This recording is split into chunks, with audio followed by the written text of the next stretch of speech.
everyone, Novels Wonderland here. Thank you all for the love and support you've shown me and the channel. Tensura Reborn as the first Nephilim, Chapter 85 to 89, Chapter 80. Chapter by random note. Notes. See the end of the chapter for notes. Chapter text. Shizu finally decided to leave her self-imposed exile and return to civilization. She had recently entered the nation of Malston's territory, and now she was trying to find any hint as to where her boys might be. It turned out that this would actually be far easier than expected for her due to one very important reason. She had just entered the town that had recently gained a new landmark in the form of an utterly ruined castle. She tried to enter the small town quietly, but she soon realized that was going to be impossible for her to do. For some reason she didn't know, the townspeople were on edge, and an outsider like her was put under great scrutiny due to that. This wasn't a situation Shizu was unfamiliar with, having been to places that had just suffered bandit attacks and the like before. What made it so strange to her though was that they were looking at her like they were prepared for another attack, but like they were wondering if she would take something from them. Like they had something to protect, and wouldn't let it go without a fight. Sighing a bit, Shizu decided to go to the best place in any human settlement for information, the local tavern. She went undisturbed on her walk to the watering hole thankfully, and once inside she saw a sight that never failed to put a smile on her face. For inside was what looked like a celebration of a sort, men and women drinking, and making merry over something she knew not yet. After seeing this tavern was one of the warmer ones instead of the seedy ones, it was always a gamble, if it would be one or the other in her experience. She took off her mask and hung it from her belt. Walking up to the bartender she ordered a mug of their local ale, and sat back, listening to the conversation around her. Sadly none of it was all too clear to her. Muffled conversations spoke of many different things including some sort of great judgment, that was said in a far nicer tone of voice than such a name would typically inspire. Deciding to cut to the chase, Shizu decided to ask the bartender directly, after sliding him a few silvers of course for his services. What's got everyone celebrating here? And what's this great judgment that they're speaking about? She asked the barkeep before sipping from her ale, doing her best to hide how little she liked the bitter brew. The barkeep studied her for a bit before sweeping the coins off the counter. Then he did as barkeeps were known for, providing the local gossip and news. All right, I'll tell you, little lady. I'll tell you of great King Blake, and how he freed us from the yoke of Lord Mastiff. And so began a tale of a man that Shizu knew well. It included how Blake was now leading an army in hopes of claiming this nation's throne for his own. Of how he protected the people from bandits in his time here, and how he condemned the actions of Lord Mastiff. Most of all, she was told about how he freed the slaves beneath the castle, and in his rage at the horrible things that had happened in its dungeon walls had reduced the whole castle to the rubble she saw when coming up to the town. Many here were celebrating more than just the death of their former lord.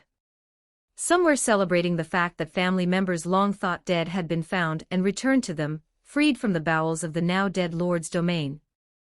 Others yet toasted to their new king, not a doubt among them that the man known as Blake would take the throne like he planned. And a small group, mostly consisting of older folks, drank to the fact that hope had returned to them. Hope for their descendants would live in a better world than they had with a new king, a new dynasty taking over that showed such concern for the common man. It's like Blake breathed new life into the people here from how it's described, Shizu thought to herself with a proud smile on her face. She couldn't help herself then after the barkeep told her all she wished to know, even including where her wayward student had gone to next. She laughed a large laugh, one that filled the room, and made tears come to her eyes. Shizu then said something that she knew she'd regret later, or more accurately her wallet would. This is wonderful news. You know what? Next round's on me, she shouted out then, and got cheers from the assembled revelers at her words. Drinks flowed that night and merry was made. Shizu spent hours there, enjoying the atmosphere of people who had regained hope for a better tomorrow. She was even challenged to a few drinking contests too, all of which she won. Her age and physiology made her tolerance a massive thing, which let her out-drink more than a few burly men including a local lumberjack. The bar was surprised to see such a petite girl drinking grown men under the table, but the mood was so good they all just laughed it off before returning to partying. The night went on like that for a while, Shizu eventually leaving sometime after the sun set. She stocked up on some supplies then from the few shops still open at the late hour before heading off to her new destination. "I'll see you soon, Blake. Maybe you'll be able to point me in the direction of Lucian while you're at it," she thought to herself before walking off in the direction that she was told Blake and his army had gone in. The journey didn't take Shizu long to reach her destination. She was able to travel quite faster than an army after all. So she soon came upon the castle that Lord Noctis called home, his small town built around the castle itself. The town was chock full of soldiers, though the townspeople seemed far more accepting of them than they normally would in such a situation. That was a good sign in Shizu's book. It meant the men were behaving themselves. That was usually the concern in such cases after all, that the men who went to war would become more beast than men and act like it. War was feared by the common folk for more than just the battlefields in every culture she'd found. Regardless, Shizu made her way to the castle gates themselves in short order, not wanting to wait any longer than she had to. Naturally, she was stopped by the gate guards before she could enter, as was to be expected. "Halt! State your business here," the guard to the left said as he crossed spears with the one on the right. Both men did their best trying to intimidate her. They failed miserably and seemed to sense that pretty quickly. Shizu imagined it was due to the fact that she hadn't put her mask back on, and that let them see her utterly deadpan expression at the act. Regardless, she responded with all due courtesy. "I am here to see my student, Blake. I imagine you would know of him as the man you call king, am I right?" she told them, and got steely looks back that showed what they thought of her words. "And why would we believe this claim of yours? Why should we let you see our king?" the guard on the right asked her now, voice gruffer than his partner. Shizu smiled again before responding. "If you doubt my words, then simply inform your king that Shizu Izawa has come to speak with him. Also, you might wish to describe this to him," she told them, ending her sentence by putting her signature mask back on. The two guards reacted to that name by straightening up. They knew now that if she was who she said she was, then they were before someone important. Someone many called a hero, and now if she could be believed their new king's teacher. The guard on the right ran off to deliver the message as instructed then, leaving Shizu and the remaining guard to stare at one another. Eventually, roughly 15 or so minutes later, the guard came back, but not alone. For right behind the man was a taller man in odd-looking armor and odder hair. From how stiffly the guard leading the man was walking, and how the guard she'd been staring at straightened to attention, it seemed this odd man was important. She soon realized why once he came before her.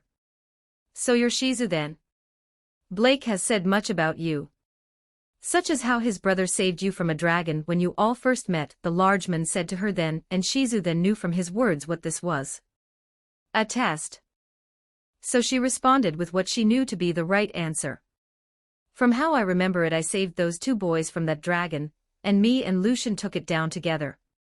Then the man had the gall to pass out right afterwards. She told the man in a teasing voice that betrayed her humor at the situation and the memory. The large man laughed then and patted her on the shoulder before turning to the two guards. "She's who she says she is, boys. Good job bringing this to me and King Blake's attention," he said to them with a charming smile that made the two shift for a moment before responding. "Of course, Sir Bullet." The two men shouted as they saluted the man that she now knew to be called Bullet. The name made her remember some of the Russian words she'd heard before in her village, the nation so close to Japan having invited a few immigrants. A man in her village had come from there and sometimes spoke his mother tongue, something she hadn't thought about in a long time, to be honest. Yet the man's name sounded so much like something from that odd and mysterious language from her youth that it sparked the memories to come to her. In the end, though, it didn't truly matter, as Bullet motioned for her to follow him, and left the guards to their post once more. Shizu obliged and followed the man into the castle itself. They both remained silent, neither one knowing the other too much except in Bullet's case from the stories Blake had been telling of her, it seemed. Though it seemed the man knew that such stories didn't mean he knew her in any true way, and so chose to remain silent for their short time together. Soon enough though she was shown a door that obviously led to a study of some sort, and Bullet knocked on the wooden door. She almost thought the door would come off its hinges from how hard he knocked, and it seemed the man could sense her surprise at the action. Have to knock this hard sometimes since the boss can get a little too wrapped up in work and can't hear a normal one, he told her with a sheepish expression after seeing how odd the action must have looked from her perspective. Shizu just fondly shook her head at that and waited for the door to open. Sure enough, the door opened and showed Blake in his tired glory before them. The redhead looked much the same as she'd last known him to look, with a few changes. He was a bit taller in her eyes, a bit more well-built. A glow of power seemed to rest in his eyes now, along with a newfound maturity, and will that she was both happy and sad to see in him. In many ways it could be said that Blake looked more like a man than the last time she saw him, and it gave her a proud sort of melancholy at the sight.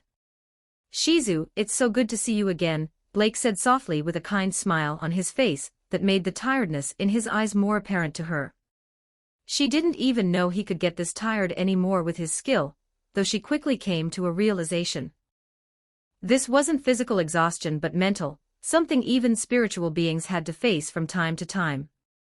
It was why even races that didn't need to sleep still did so from time to time after all, and it seemed Blake was no exception. This all made her next action all too clear to her. She hugged him. It's good to see you too, Blake, she said softly into his ear, and felt him relax into her hug.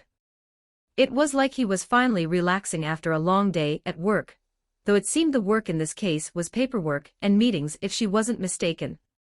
It was then that a plan came to her mind, a goal for her to complete in her time here. I need to get this foolish boy to take a nap, Shizu thought with fond exasperation, as she hugged the young man tighter. Ivy studied the fields before her with a sense of pride in her. Some may find the idea of her growing plants specifically for consumption to be an odd thing for her to do, and once upon a time she would have agreed with them. But things had changed since arriving here, mainly that her thoughts were clearer now than before. And she knew the reason quite well. It was after all far easier to think without the screams of nature in her ears all the time. Many in her old world thought she was crazy for the importance she put on plant life, and how she had been willing to kill for the environment. Part of that was due to her being a staunch conservationist, don't get her wrong, but a larger part of her motivation for drastic action was something else. Ivy could talk to plants, everyone knew that. What they didn't put together was that it wasn't as selective as she would have liked. This made her hear the screams of plants around her, and the wails of nature at all times. It was what she heard when she woke up, and when she went to sleep. And all she wanted was for the screaming to stop. In this world though things were different. Nature was healthy, plants not in danger at all. The earth was fresh, nearly glowing to her senses from how good it was. There were no screams here from the plants, from the green to keep her on edge. For the first time in years she felt herself relax, and no longer feel like she was the only one trying to save a dying world. Harley had tried her best to help her of course back in Gotham, but she wasn't as invested as Ivy was. She knew that and in part was glad for that. Her jester had enough in her head to deal with, the screams would just make things worse. This all resulted however in her being far more chill in this new life she'd been granted. It was to the point where she was fine growing food to be eaten. In fact it was actually healthier for the environment if she did this. Less foraging and trampling of smaller life from foragers was a main side effect of her just growing the food here, something that made habitats for both plants and animals go unmolested. It was nice also to have so many look at her with awe and gratitude, instead of fear and loathing here for her actions. Her work meant something to the people here. Her appearance didn't make her a freak here, her love of nature seen as a blessing instead of a curse. It was all far more than she could have ever hoped to have, to be honest, and it made her all the more glad that she took Lucian's offer. It felt like a lifetime ago, to be honest, even though she knew it had only been a few months at most. Yet she was fine with that. The more distance she and Harley could put between them and their old lives was a good thing in her mind. Here there was no Joker, no Arkham, no Suicide Squad, and no screaming that followed her. It was amazing. It was freeing. It was perfect, Ivy said aloud with a gentle smile on her face, as she bathed in the sun, as she watched over her crops. Harley saw this from a distance, having come to get her partner for lunch. Instead, though, she decided to stay back and drink in the happy sight of her girlfriend with a smile of her own. I'm happy we came here, Red. I really am, Harley thought to herself before resuming her walk up to her green-skinned nature goddess. Edited, May 11, 2026. Notes. I have made a Patreon that grants access to the next 2 chapters early as well as access to a Discord as well. It is at Patreon/randomnote after you remove the spaces. Chapter 86, Chapter 81. Notes. See the end of the chapter for notes. Chapter text. Blake woke up and rubbed his eyes to remove the momentary grogginess that clung to him. Once that was done, he looked to his left only to see the sleeping form of his teacher on a chair, not but 5 or so feet from the bed he was sleeping on. The young king shook his head with a fond smile of exasperation at his teacher's form, as he remembered what had led to this. About 8 hours prior from his quick look at the window, they had been catching up when Shizu told him he needed to get some sleep. Naturally, he tried to argue against it, noting his many responsibilities that needed his attention, and his body's ability to go long periods of time without sleep. Shizu was having none of it though, citing things like mental exhaustion being different from physical exhaustion, and other terrible things like facts and logic. It made him incredibly grumpy at the time, but he agreed to get some sleep. Though that was actually a lie on his part, having planned on pretending for a bit after she left the room, and then getting back to work. Sadly for his plans, she seemed to have guessed that he intended to do something like that. So Shizu sat down on the chair by his bed and told him to sleep, and that she was going to make sure he did so. Grumbling and acting more like a teenager than he had almost any other time in his life, Blake complied, and ended up falling asleep almost as soon as his head hit the pillow. Now he was waking up feeling fresh and relaxed, and had to admit that she was right in her assessment of his mental state. He had really needed some sleep, it seemed. Sighing, Blake then got up and prepared for his day. Once he was all set, a mischievous smirk came to his face, and he slammed the door shut on his way out. And just as he'd hoped, a loud squawk of surprise from his sleeping teacher greeted his ears from the other side of the door. Blake then sat back at his desk and resumed the paperwork he'd been working on before. After a bit, Shizu left the room, her hair a bit of a mess and a pout on her face as she looked at him. "Meanie," she said, looking far younger in that moment than Blake had ever seen her and making him laugh. "Aren't you a bit too old to be speaking like that, sensei?" he teased her, only to get a stuck-out tongue in response. The two dissolved into giggling then, and Blake felt his shoulders ease in a way he hadn't felt in a while. Her presence was a lot like his brother's in how it could set him at ease with such casual effort. It would vex him if he didn't enjoy it so much. Regardless, he knew the two of them had much to speak about, and his change to a serious demeanor seemed to signal that it was time to address those things to Shizu. Sighing before taking on a more serious look herself, the otherworlder sat down on the chair across from him. She looked him in the eyes then before asking the first question of what he was sure was to be many. "What happened, Blake?" she asked, such a simple question holding so much weight in that moment. Blake let out a drawn-out breath as he sank into the chair he sat in. He mulled over how best to describe what had occurred since their parting, and in the end decided to simply start from the beginning. What followed was a recounting of all that had occurred since they left Ingracia. How he, Lucian and the others had headed to Malstance in order to make a deal with the king. How that deal led to them helping out with the monster crisis that the nation was treating far too casually. How the troll general was at risk of becoming a demon lord before they showed up and Lucian killed it. Then he got into how they met and teamed up with Bulat and Shirzwa, and how they freed them from Malstan's clutches. Shizu followed along, smiling at hearing how they helped so many, and how they freed 2 people she saw as being in a similar situation as she herself was in so long ago. It made her glad to hear how Blake and Lucian were proving again and again that it was right for her to put her trust in them. How that encounter in the woods that day was one of the best things that had happened to her in years. Then Blake got into how things took a turn for the worst. How the king had refused to uphold his side of the deal despite Lucian's warning of the potential consequences. How they quickly left Malstance and Lucian made a new demon named Alex. Then how Alex told them what had happened to the king, when the consequences that Lucian's skill enforced automatically for the king's greed, at not upholding the deal he'd made. Solid gold. Lucian's skill truly turned the king into a solid gold statue. What a terrifying ability, and to have it occur regardless of distance even more so, Shizu said aloud then after hearing that part, not afraid of Lucian but more so the tool he had at his disposal. She knew though that this punishment wasn't decided by Lucian himself, Blake having explained that the skill had its own method of determining proper punishment that he couldn't interfere with. In a way she did have to agree that it was a quite poetic form of justice. Not just having half his treasure taken, but to then turn into the very substance he refused to part with was all too fitting in a macabre sort of way.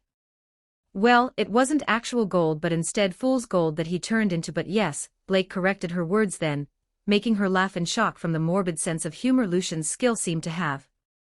Blake gave her a nod then, having had a similar reaction himself at hearing the news originally. He then continued on with his story. As Blake went on though Shizu became more and more stunned as one thing after another was revealed to her. Blake gaining a hero's egg wasn't as big of a surprise to her she had initially thought it be, the idea of the young redhead being a chosen hero just feeling right to her. But him becoming the first ever to have a dual hero's egg was another thing. Then he trained with a now restored elemental queen, while Lucian traveled around. Lucian recruited several skilled people, and all the others trained to become even stronger. All for it to culminate in the final confrontation between Lucian and Malstan's forces. The attack Blake described to her sounded like the judgment of a kami from the legends of her homeland. How he balanced mercy with ruthlessness, how he sent a message to all with that act of death. It was a calamity that came from him in that moment, only to give birth to something stronger. The idea that Lucian was able to do that before becoming a demon lord was mind-boggling to her. Once the main beats were told to Blake then began to tell her of what he was doing and why. He told her of how with his own eyes and the aid of Alex he saw the suffering of the people. The slavery, the unfair taxes, the forced conscription. How the nobles lived in luxury as people starved, and were treated as toys for the powerful to play with at their whim. How he would claim the throne in order to change this with both his own power and the aid of Lucian. It was in that moment that Shizu felt a pride like no other bloom in her chest for the man Blake was becoming. To think the boy I found in the woods months ago would grow into this before my very eyes, she thought to herself with a smile on her face. Eventually Blake finished catching Shizu up on everything, including Lucian being in Eurasania, and recently gaining the title of Demon Lord. He noticed though that she seemed sad at hearing his brother was so far away. He understood though, traveling that far would take more time, and she'd already traveled for so long already. It was then that an idea came to him. Shizu, would you mind waiting here for a second? I need to speak with someone really quick, he asked her, and got a nod in response. Shizu watched as Blake left the room, and wondered who it was he needed to speak with and what about. Her curiosity though was halted at the realization that Blake hadn't exited to the hallway but back to the bedchamber instead. Her eyebrows scrunched up then in confusion at that. It was soon replaced with a look of shock when the door opened and walking right behind Blake was the silver-haired form of Lucian himself. Blake had a cheeky smile on his face then before explaining. I sent a thought communication to Lucian here, and asked if he could use spatial motion to come over for a bit. Speaking of which, hey bro, why don't you give her a copy of those skills? It would help with letting her visit more easily for sure, Blake casually told her before addressing the question involving skill copies to his brother. Lucian's smiling form with eyes locked onto her morphed into a look of blankness. She thought maybe something was wrong until the loud sound of a hand hitting a forehead was heard as Lucian facepalmed at his brother's words. Why didn't I think of that, he lamented to himself, and that seemed to be the final straw as both Blake and Shizu laughed at the man's plight. Lucian pouted then like Shizu had perhaps not an hour previously before joining in on the laughter. It was then that Shizu had a thought that came from deep within her. Oh, how I missed my boys. Emma had gotten the message for her lord to move forward with the final preparations for transporting all those wished to join her lord in his new kingdom. Strangely it seemed that they were not to be marching, and instead it was more akin to having everyone packed up and ready to get that was more important. She wasn't sure the exact plan her new lord had in mind, but it wasn't her place to ask such questions, she felt. So instead she did as she was bid to do with all her skill and grace. Emma would ensure that all went well for her first proper task for her lord now that it was coming to a close. She would not have her position jeopardized by shoddy work. Besides, it wasn't in her nature to do things by halves anyway. Moving on from that though, Emma thought back on the other things that had taken place in her mind as of late. Such as her lord being named to the demon lords as was right. She knew the importance of Rouge's little club in this world, them being the true rulers of this land despite whatever the humans thought. The only contender for ownership of this world was that boy in the east that Guy seemed to love playing some sort of game with. Well, and now her lord as well. Call it bias, but Emma sensed in her lord the potential to stand on the same stage as that monster and his human rival one day. How could she not? Lord Lucian had achieved such power in less than a year after all. Such was unprecedented in her long years of life, never hearing of any with such potential before. And it seemed that he gathered talents akin to his own easily as well. Emma came to that conclusion after speaking with Ivy and Alex. Ivy showed more promise than any dryad ever had, a connection with nature that was so much greater than Emma even thought possible for her kind. The fact that the woman had evolved into a nymph, a never-before-seen race, with her master's aid made it even clearer that this green-skinned woman was beyond the bounds of what a dryad could ever achieve. Only time and a chance to explore her abilities was needed to cement this, Emma felt. Meanwhile, Alex told her more about her lord's other subordinates, including their siblings. Alice was an intriguing one, for her to be honest, such a talent in magic, something she couldn't help but want to aid in, and see her fellow demon succeed in her duty. Alfred was apparently a prodigious fighter in all things physical as well, akin to a warrior from myth according to Alex. It may not be her preferred fighting style, but it has its uses. Then there was Boulet and Sherzwa as well, two otherworlders that had great potential as well. A human with the armor that took power from a dragon as a skill was unheard of and intrigued her greatly. He seemed to be somewhat worthwhile for a human. Meanwhile, Sherzwa, from what little she saw of him, and with confirmation form, Alex seemed like a prime demonoid, perhaps having one of the best affinities for the evolution she had ever seen in her long life. Surtur, though, was one of the most impressive in her mind. After finding out that the hybrid was, according to what her lord had found out during Walpurgis, the son of one of the three true giants, was a massive deal. For him to then be born a hybrid was all the more shocking. There was no telling what the man could become in due time, and she was looking forward to seeing him develop into a fine warrior for her lord. And all those that she'd mentioned were but the main group, and the most interesting of her lord's forces. There were more people under his banner, such as Harley and Historia. The two were more supportive in nature for now, but there was always the possibility for them to become more, and become even more useful for her lord. Even if they didn't, the two were still good tools, what with Harley healing minds and Historia aiding in the growth of Ivy's plants with a cheery disposition. The cute little bee girl somehow made even her smile from time to time, with how cute she could be at times. She was a bubbly, cheerful presence in the camp that was greatly appreciated by all. Another point in the creature's favor is being useful for feeding Lucian's servants. Same with the little Airy that her lord had personally rescued. In the end, though, Emma was just happy that soon she'd get to see her lord again. The remaining people that wished to go back to their homes would stay here for now. The vast majority of them wished to go to Dworgen, and Lucian needed to reach out to them and let the nation know to expect refugees before sending them off. Emma knew just sending them there with no warning was a good way to make Dworgen harbor some resentment, and that was the last thing they wanted. So Alex would be staying behind as well, having volunteered since it seemed the demon had grown to like it here, and enjoyed the position to keep their spy network of malstants. They said they'd likely stay even after the refugees left, and they'd only leave once Blake had finished unifying the nation. Emma respected the spider demon's commitment, to be honest. reminded her of her own servants in the underworld. That thought made her pause though, and she then spoke aloud as an idea came to her.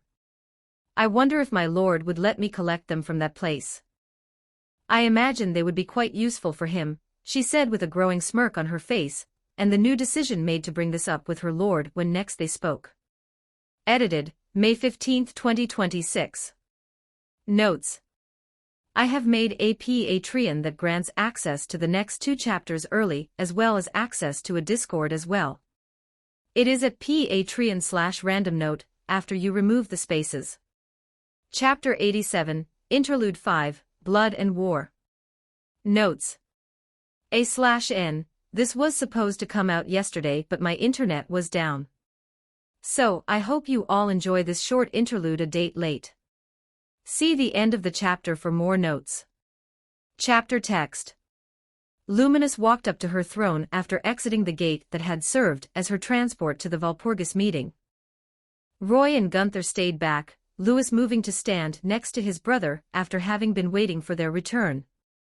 As she stepped up to her dark throne she flexed her magic and changed her outfit from her maid attire to her more preferred at-home clothes of a black dress. She believed that Hinata had once called it akin to Gothic Lolita clothing from her world, though she was pretty sure that was several hundred years ago. For when she had first changed into these clothes before the current Hinata the woman had looked baffled and didn't seem to know that such a type of fashion existed.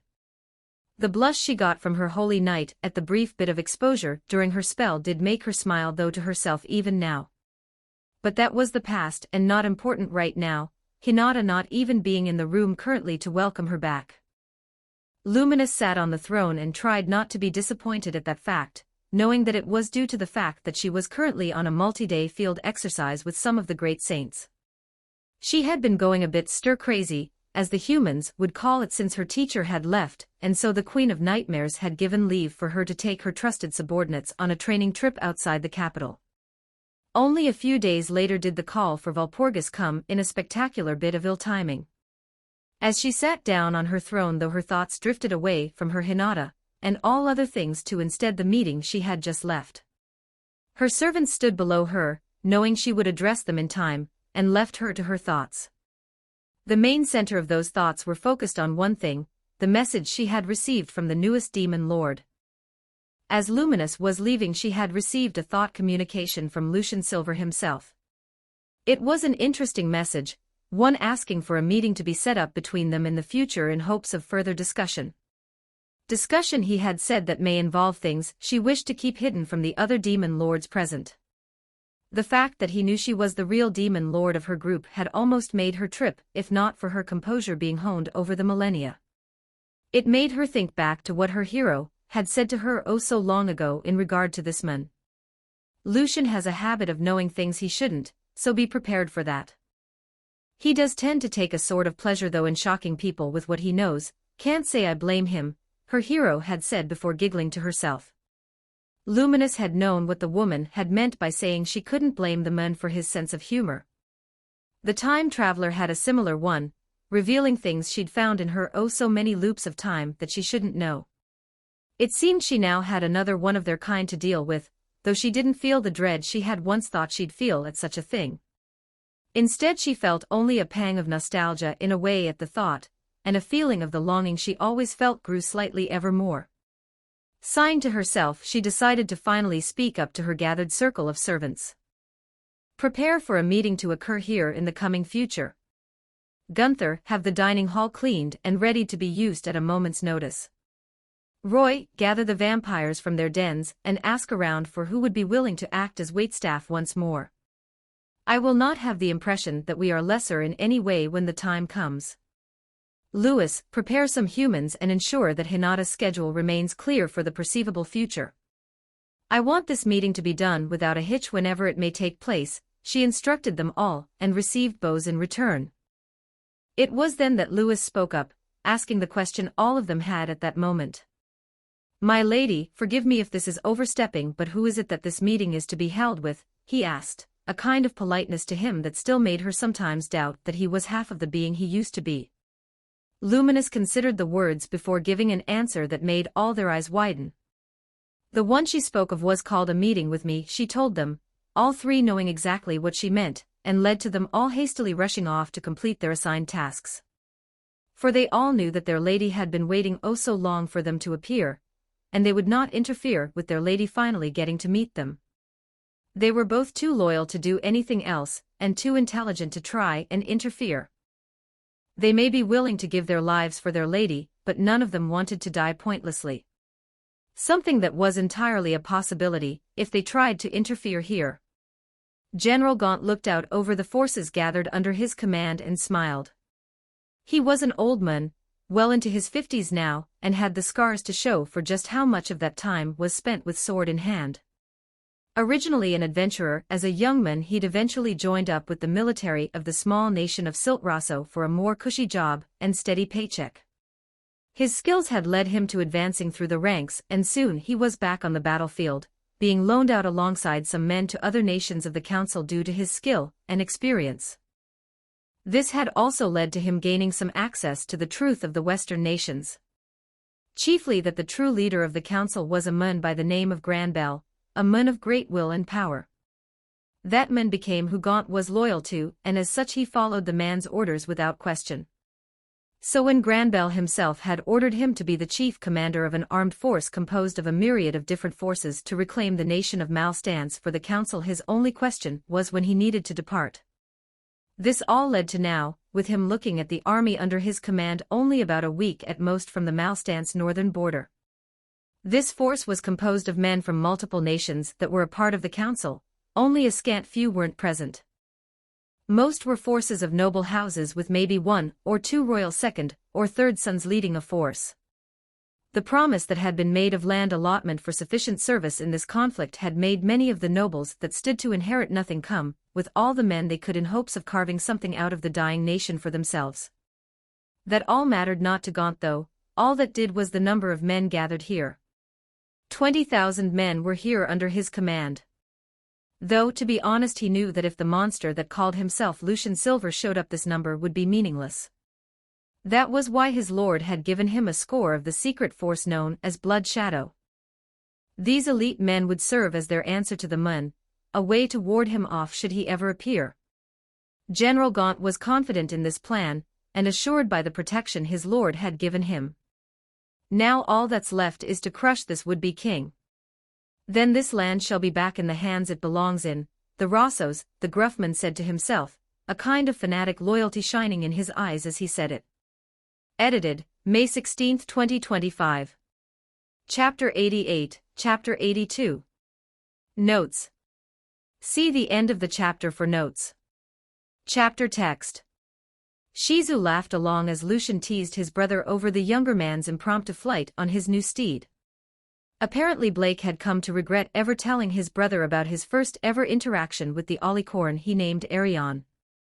Though she could see the young man's small smile he tried to hide, as they all laughed along, and enjoyed their time together. It made her feel warm inside, a feeling that had been sparse in her life yet seemed to come to her so easily when with the two of them. There was a reason she thought of them as her boys in her mind.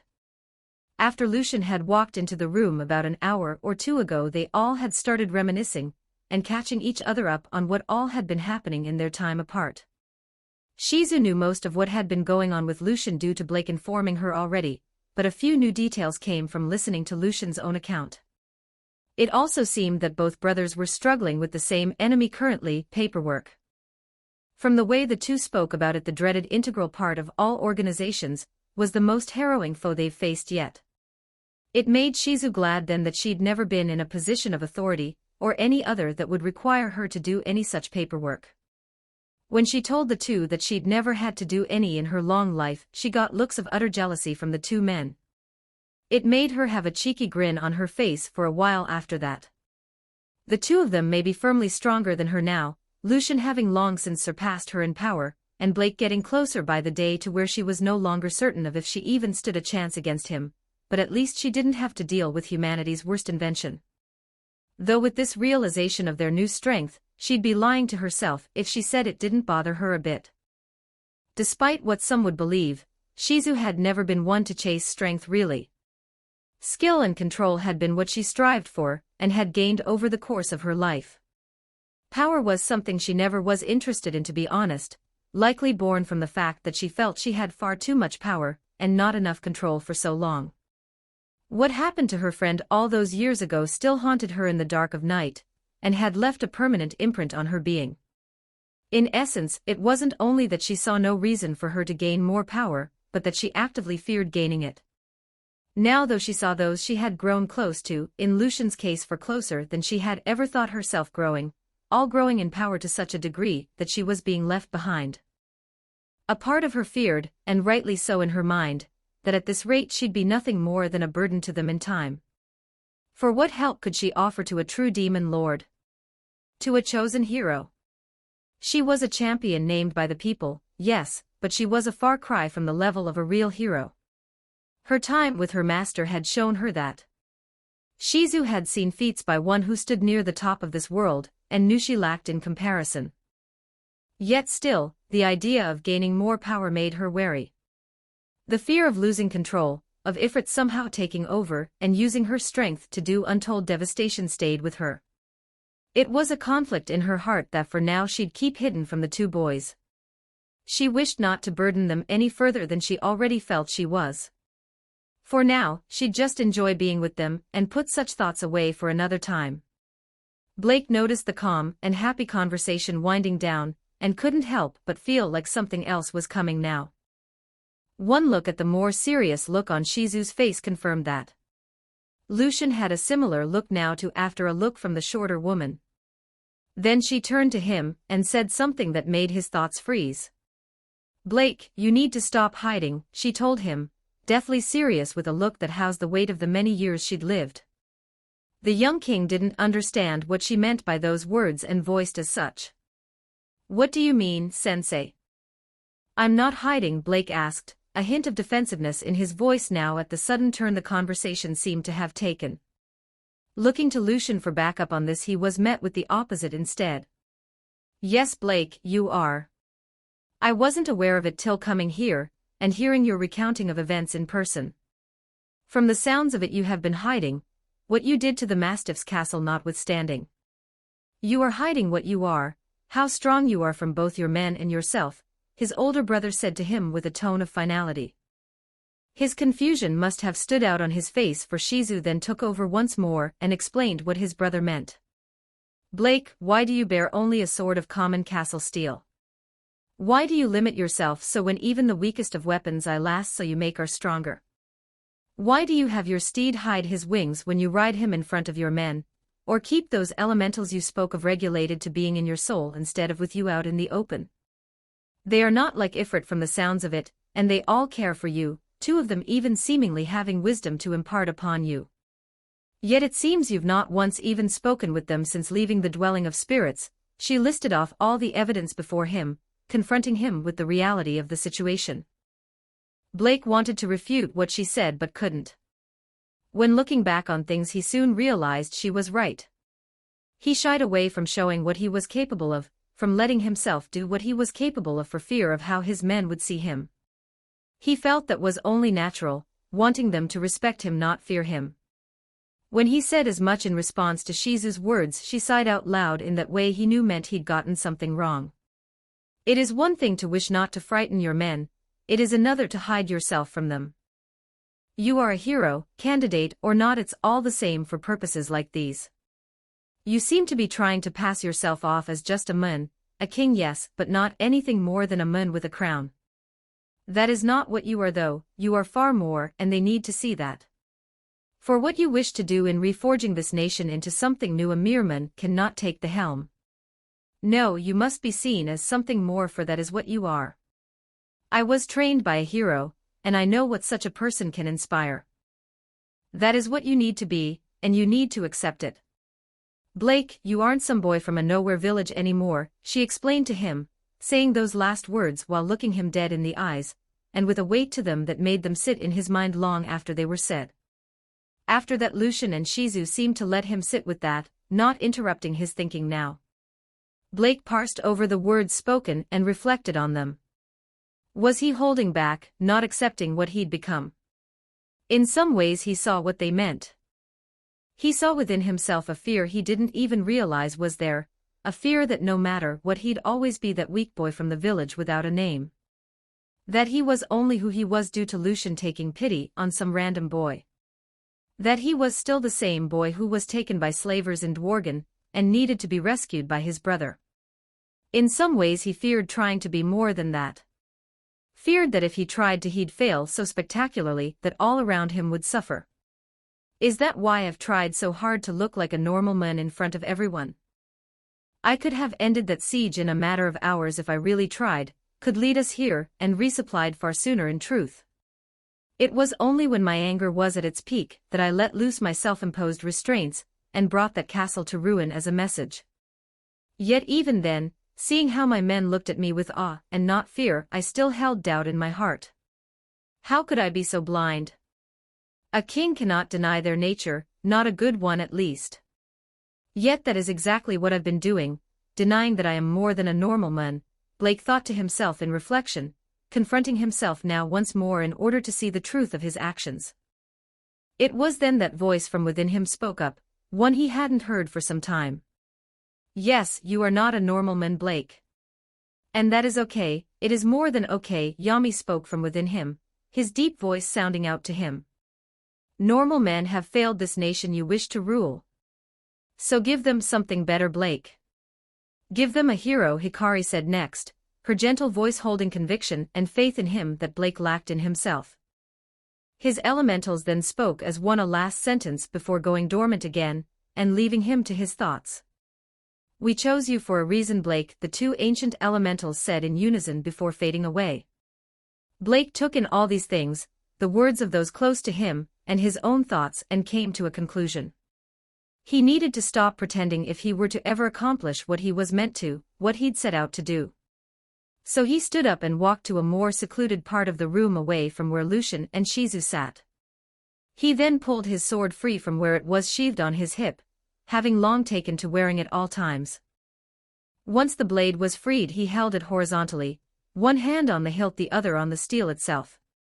Then in one solid motion he broke the castle steel over his knee and shattered the blade into pieces.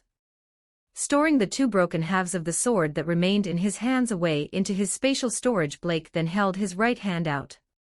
In a flash of power a new sword was summoned forth that radiated power from its steel. Magic power swirled inside the metal, clearly not something made of iron or other normal metal now.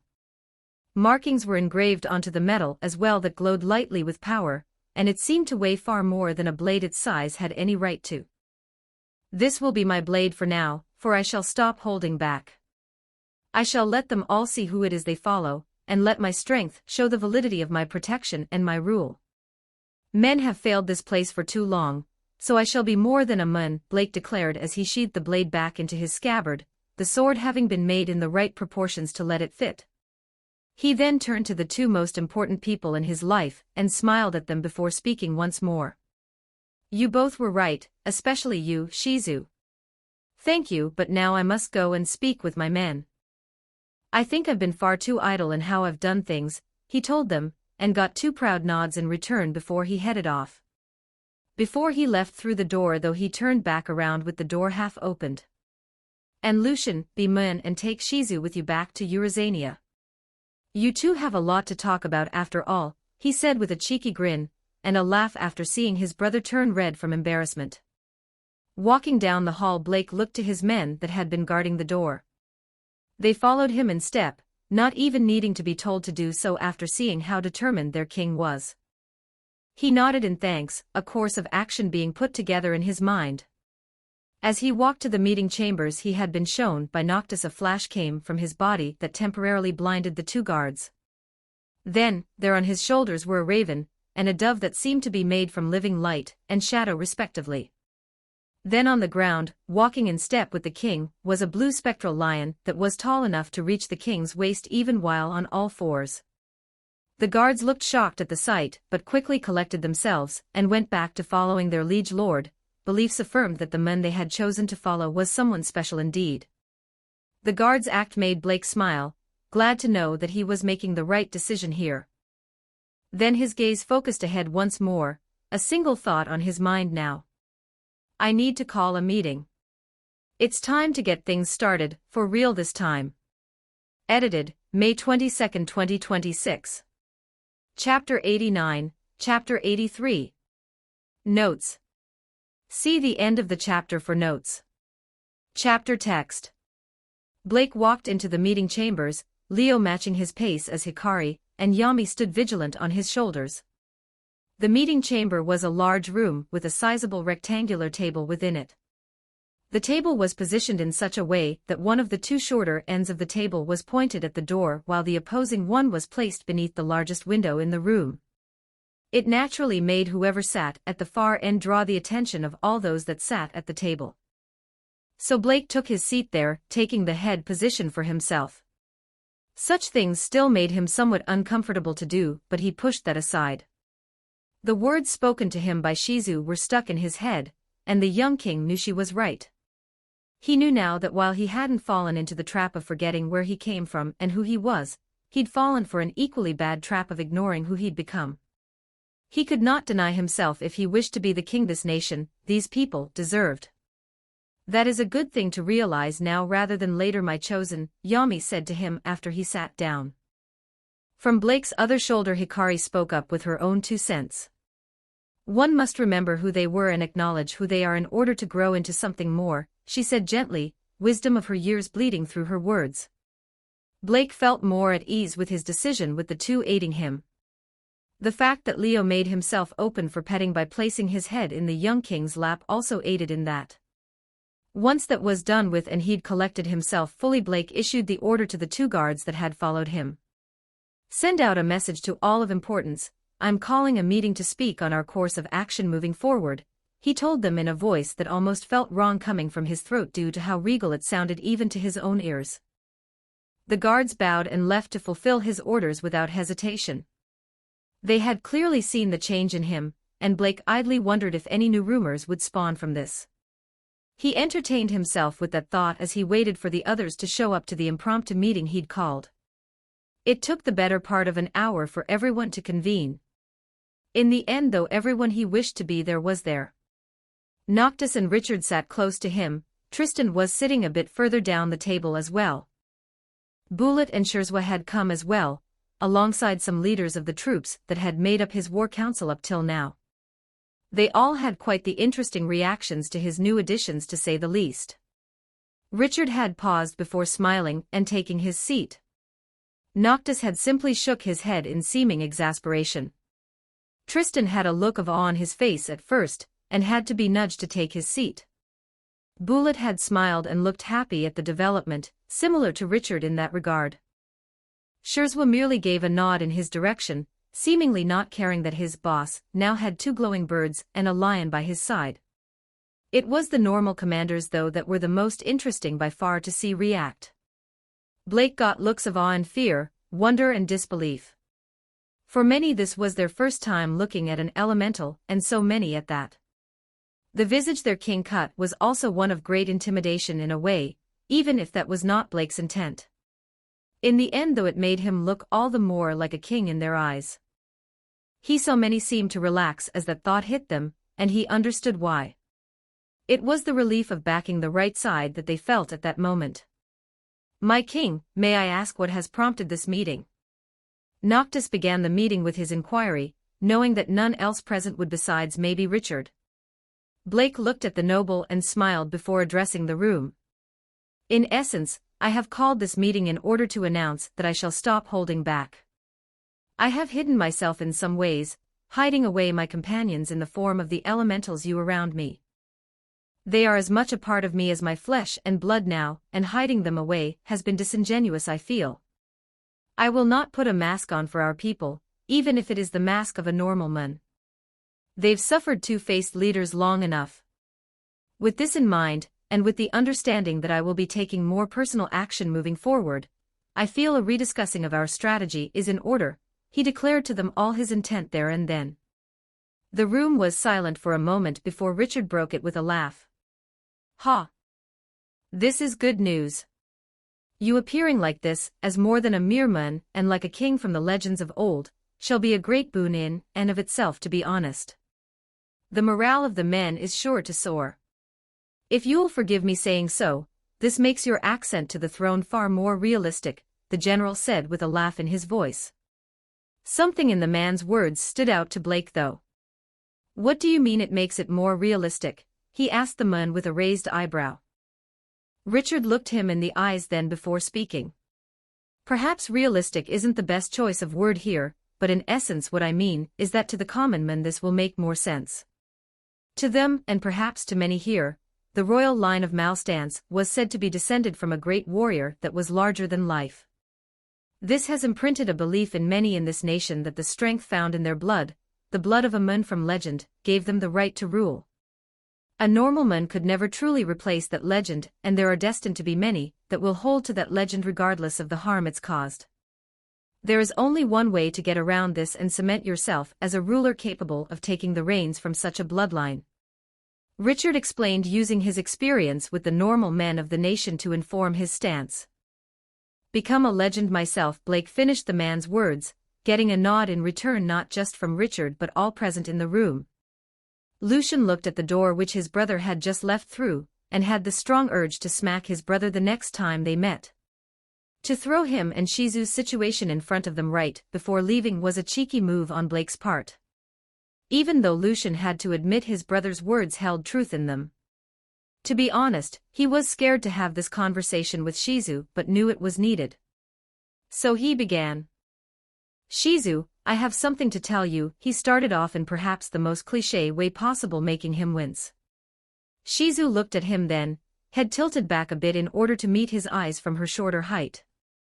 She tilted her head and smiled that gentle smile of hers that he'd been doing his best to not think about during their time apart.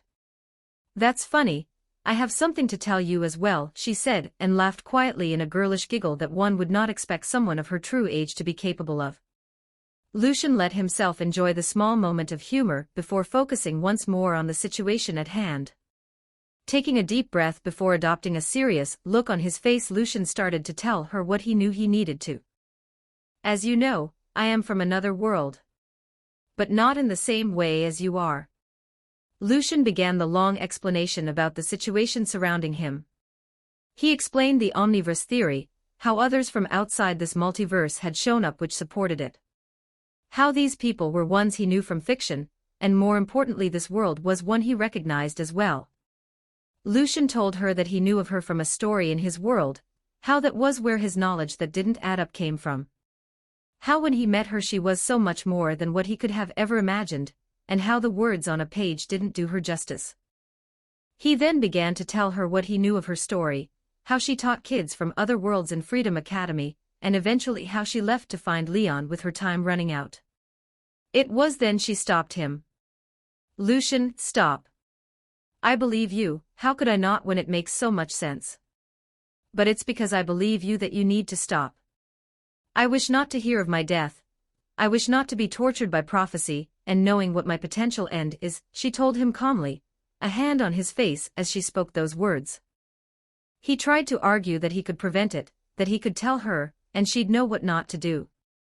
Shizu wouldn't budge though, firm in her decision to not hear of her own death. She wished not to be chained by it, something she knew she would be if she heard it. Lucian didn't understand in the least, but he stopped pushing, for now, as he respected her right to choose. In the end he wrapped things up by telling her some of the threats he was preparing for, and why he chased power the way he did. Shizu looked at him with understanding then after he told her what he was preparing for. What he needed to defend all he cared for from in the near future. I knew you were seeking power for more than power's sake. You seek the strength to protect, one of the noblest reasons of all, she said softly to him when he finished telling her all he needed to. Lucian nodded then and let her wrap her arms around him. In her arms the stress he felt seemed to wash away. The fear that he was wasting his time, that he wouldn't be good enough when the time came. The terror he felt at the idea that his very presence somehow changed things so that people like Feldway One, and all he'd come to hold dear would die due to his existence. All of it fell away in that moment, his mind resting for the first time in months. For ever since coming to this world that fear was with him, and only when near those he cherished did it quite. But in Shizu's arms those thoughts went completely silent. They stayed like that for a moment before Shizu looked up once more. He stared into her eyes then, wanting to know what was going through her head in that moment before she leaned in. Their lips met and all Lucian's enhanced senses could feel was her in that moment. He didn't know how long the kiss lasted, a second. A minute? An hour? It didn't matter, all he knew was it didn't last long enough, the separation leaving him wanting more. I think you can guess what it is I wanted to tell you now. Shizu teased him with a smile on her face, one that grew bigger as he nodded like a dog from how stunned he was. After that they spoke on their relationship. Shizu admitted to having feelings for him when she left, hence their parting kiss. She wasn't sure what to do with these feelings though, as she had never had them before. The idea of love was a new one for her, having kept herself alone for much of her life with her master, and Hinata being the only exceptions. Yuki was kept at a distance, partly from his own desire, and from how Shizu could never get herself to fully believe his story for reasons she now understood thanks to Lucian. Plus, apparently the guild master wasn't her type. That had gotten a chuckle out of him when she said that. Beyond those people though, Shizu didn't interact with many people, and so the feelings she found herself with for him left her confused and unsure. So while she'd been visiting Hinata, and on the journey to reunite with him, she'd been thinking on it. She even consulted Hinata a bit on the matter, though that had been less than helpful as the younger woman was even more clueless than Shizu in that regard. In the end Shizu decided to admit her feelings for Lucian, and see what happened from there. That leads to now. So do you feel the same way? I'd understand if you don't, and this doesn't have to cha-dash. She was interrupted by Lucian kissing her, the first one he initiated between them. After pulling away once more, Lucian looked her in the eyes with an expression full of care and vulnerability. I feel the same, Shizu. Though I must admit, I'm new to all this too. I never had a relationship back in my old world, my old life. So maybe we both take things slow. 'Cause while I don't have much experience, something within me knows this is special, and I think it needs to be handled with care. What do you say, want to try and see where this goes with me, Shizu? He admitted his feelings on the matter to her before asking the all-important question. Shizu wrapped her arms around him once more before giving her answer. Of course I will, dummy, she said with a laugh filled with emotion, making a smile appear on his own face at the sound. After admitting their feelings for one another, the two separated from their hug. Lucian then brought up Shizu coming with him to Eurasania, and the black-haired warrior woman agreed without hesitation. He did tell her though that they had a detour to go to first. Before that though, they did a few small deals to give Shizu a copy of thought communication and spatial motion for added convenience moving forward. With that all squared away though, the two vanished in a flash of magic, a note on Blake's desk being the only evidence of them ever being in the room to begin with. When Shizu next opened her eyes, she found that she had been taken somewhere in the mountains. At first she was confused until she looked around and saw the large number of people with packed bags and harrowed faces. In the crowd she also spotted a woman with green skin next to a shorted woman with red and pink dyed pigtails. Those must be Harley and Ivy, the ones from outside the multiverse that Lucian spoke of, she thought to herself before focusing on the current situation. Shizu knew she would need to go over all that Lucian had revealed to her later. It was a lot after all. So much in fact that any more information, and she thought she'd burst. She needed some time alone to get everything straight in her head, but for now that was a future hers problem. Right now she was next to the man she'd come to develop feelings for, and was soon to join him in his country. Though first they needed to do whatever Lucian had come here to do.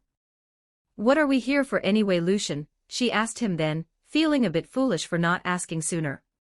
He gave her a small grin in return before answering, a glow coming from underneath all the people gathered below as he spoke. We're here to bring my new subjects home, Shizu, thanks to a little help from Petra making the spell, mind you, he told her as before Shizu's eyes all the assembled people vanished in a flash of light. It was then that Shizu realized just how little she understood about how strong the man next to her was now. Yet instead of fear, she felt something else entirely. She felt glad it was him who held this power, for she knew she could trust him with it. Unlike herself. That thought was pushed back for now in favor of looking at Lucian once again, before they two vanished in a flash of light once more. Eurazania, here I come, she thought to herself at that moment with a smile still on her face. Edited, May 22, 2026. Don't forget to like and subscribe to Novels Wonderland.